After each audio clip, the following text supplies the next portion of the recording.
السلام علیکم، میں ہوں آپ کی ہوسٹ سیدہ فریال فاطمہ۔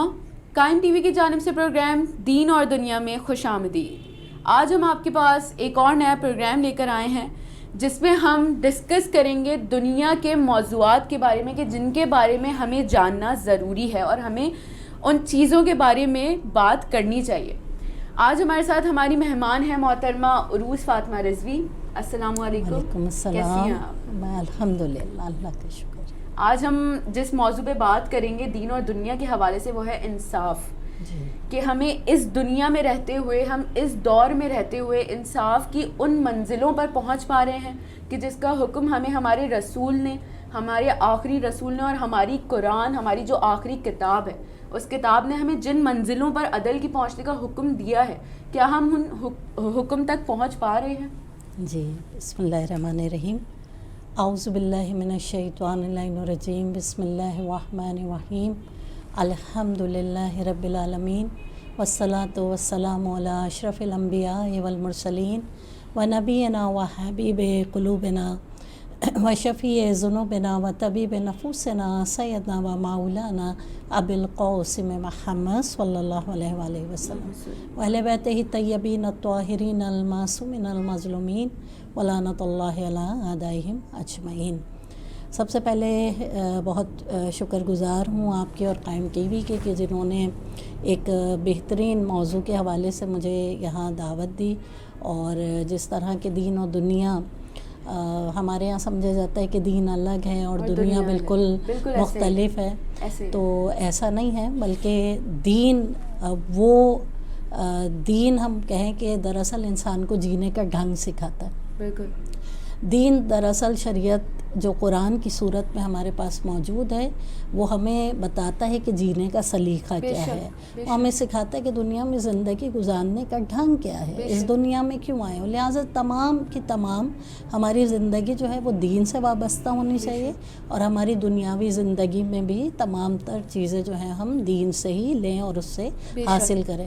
اور آج ایک بہترین موضوع کہ جس کی طرف آپ نے ابھی اشارہ بھی کیا کہ عدل، انصاف، اور ہم کیا وہاں تک پہنچ پائے ہیں کہ نہیں، کہ اس منزل تک کہ جو ہمیں قرآن یا سنت رسول یا سیرت رسول خدا حضرت محمد مصطفیٰ صلی اللہ علیہ وآلہ وسلم ہمیں بتا رہی ہے۔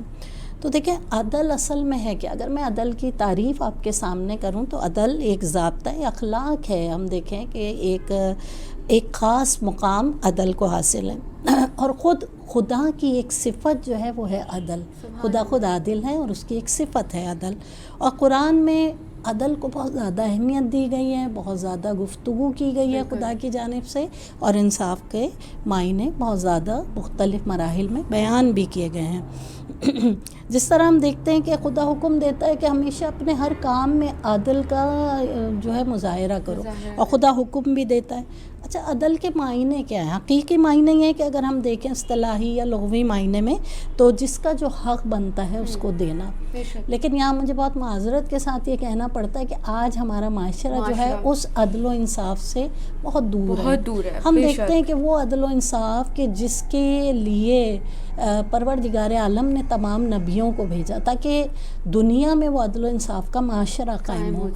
آج میں یہ سمجھتی ہوں میرے مطابق، بلکہ ہر ذی شعور یہ کہے گا کہ آج ہمیں دنیا میں جتنے مسائل نظر آ رہے ہیں، جتنے زیادہ ہمیں فتنے نظر آ رہے ہیں، وجہ کیا ہے کہ آج دنیا میں عدل و انصاف نہیں ہے۔ آج نہ ہماری حکومتوں میں عدل و انصاف ہے، نہ ہمارے معاشرے میں عدل و انصاف ہے، نہ ہماری رشتہ داریوں میں عدل و انصاف ہے، یعنی ہر شعبہ جو ہے وہ عدل سے خالی ہے۔ لیکن جب ہم قرآن کی روح سے دیکھتے ہیں، اور ایک انسان کا مقصد خلقت کیا ہے کہ وہ قرآنی انسان ہو، ایک انسان کا مقصد خلقت کیا ہے کہ وہ خدا کی بتائی ہوئی راہ کے مطابق زندگی گزارے، تو پھر ہمیں نظر آتا ہے کہ ہم اس سے بہت دور ہیں۔ آج ہمارے مسائل کا حل یہی ہے کہ ہم قرآن سے قریب ہوں، جو اللہ نے ہمیں عدل کی راہیں بتائی ہیں، جو رسول خدا کی سیرت، نبیوں کی سیرت یا ائمہ کی سیرت ہمیں بتا رہی ہے۔ اگر ہم دیکھیں قرآن کہاں کہاں بیان کر رہے ہیں، تو قرآن میں سورہ نساء کی آیت نمبر 58 میں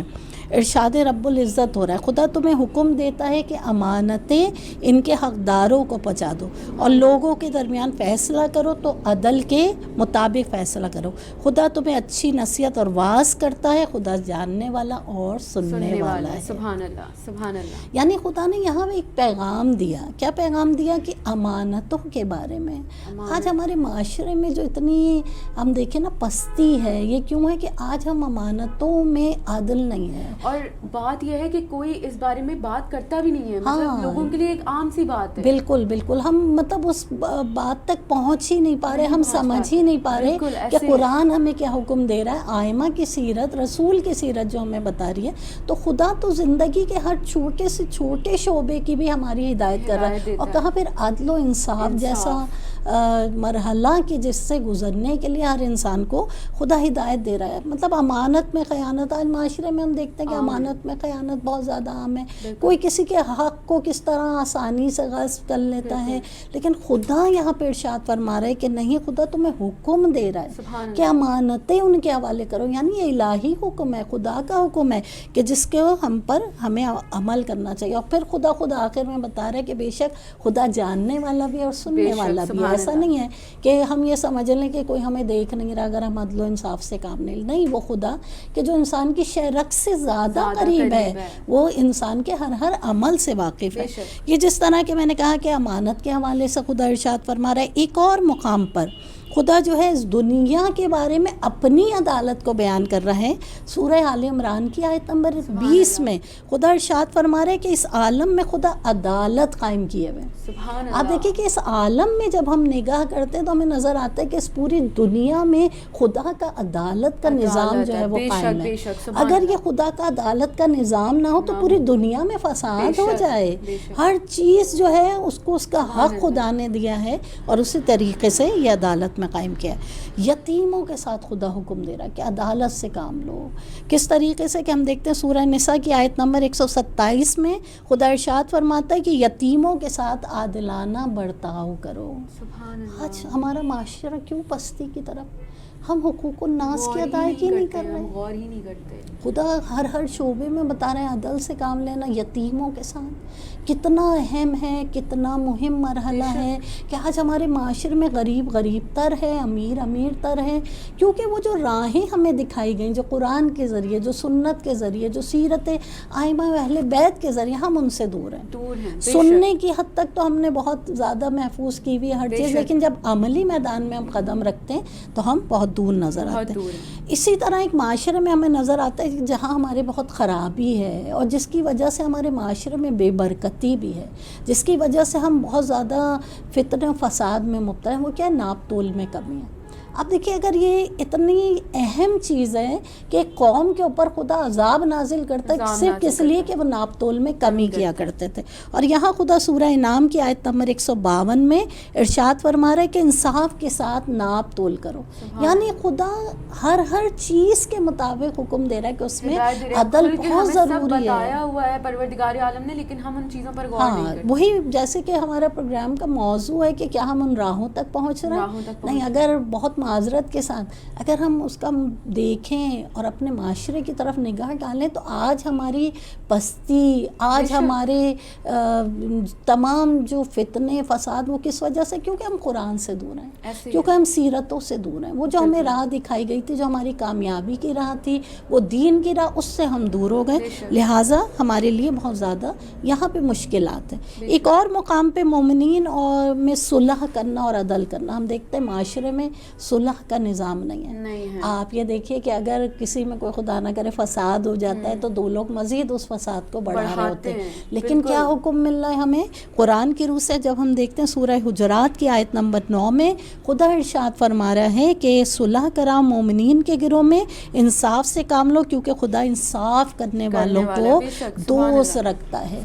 اور جہاں بجا قرآن میں جہاں خدا دعوت دے رہا ہے ہر چیز کے حوالے سے کہ عدل کا نظام بہت ضروری ہے. وہیں میں آپ کو بتاؤں کہ جب رسول خدا حضرت محمد مصطفیٰ صلی اللہ علیہ وسلم اپنے آخری جانشین کے متعلق ارشاد فرماتے ہیں تو کیا ارشاد فرماتے ہیں کہ وہ میرا 12واں ضرور بضرور ظہور کرے گا، اور تا وقت کے چاہے دنیا کی زندگی کا ایک دن ہی باقی کیوں نہ ہو، اور وہ اس کو دنیا کو اس طرح عدل و انصاف سے پر کر دے گا کہ جس طرح وہ ظلم و جور سے بھری ہوئی ہوگی.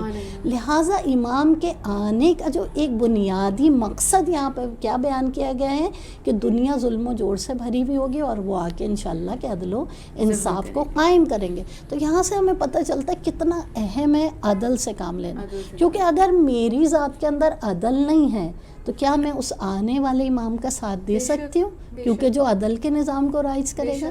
اگر میرے عمل میں میرے کردار میں عدل نظر نہیں آ رہا کس طریقے سے خود کو امام کا چاہنے والا کہہ سکتے ہیں. بے شک. اور سیرت آئمہ میں ایک دو نہیں کئی واقعات ہمیں نظر آتے ہیں کہ جہاں عدل کا مظاہرہ کیا انہوں نے عملی طور پہ ہمیں بتائے.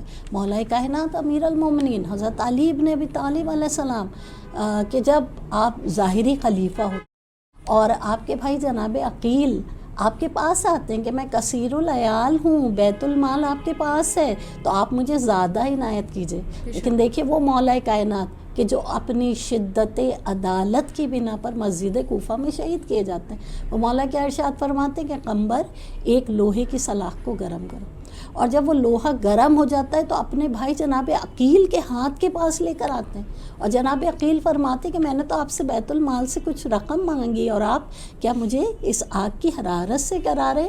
تو مولا کیا جواب دیتے ہیں کہ آپ تو اس دنیاوی آگ کی حرارت سے ڈر گیا اور آپ مجھے جہنم کی آگ میں جھونکنا چاہتے. یعنی یہ عدل و انصاف مولا کائنات کا آپ دیکھیے کہ جو اپنے بھائی کے لیے، ہم یہ نہ سمجھیں کہ عدل و انصاف صرف معاشرے میں کرنا نہیں، اگر کوئی قریبی رشتہ دار ہے چاہے کہ اگر مشکلات میں مبتلا ہو، چاہے کہ ہماری ذاتی کیوں نہ اس عدل کرنے میں مشکلات میں مبتلا ہو جائے، خدا یہ چاہ رہا ہے، آئمہ یہ چاہ رہے ہیں کہ ہم عدل و انصاف کو جاری و ساری کریں. بے شک ہمیں عدل و انصاف کی ان منزلوں پر پہنچنا ہے کہ جیسے ہم نے ابھی ہماری مہمان نے ہمیں بتایا کہ ہمارے ائمہ کریم کس طریقے سے اپنوں کے ساتھ بھی عدل و انصاف کیا کرتے تھے. تو ہمیں کوشش کرنی ہے، ہم انسان ہیں، ہمیں کوشش کرنی ہے کہ ہم عدل و انصاف کی ان منزلوں تک پہنچ پائیں کہ ہمارے امام ہم سے راضی ہوں. جب ہمارے امام آئیں تو ہم کہہ سکیں کہ ہم آپ کے چاہنے والے ہیں. آج کا ہمارا موضوع گفتگو تھا انصاف کے حوالے سے. انشاءاللہ ایک اور گفتگو کے ساتھ آپ کے سامنے حاضر ہوں گی. جب تک اپنا خیال رکھیے اور دیکھتے رہیے قائم ٹی وی. خدا حافظ.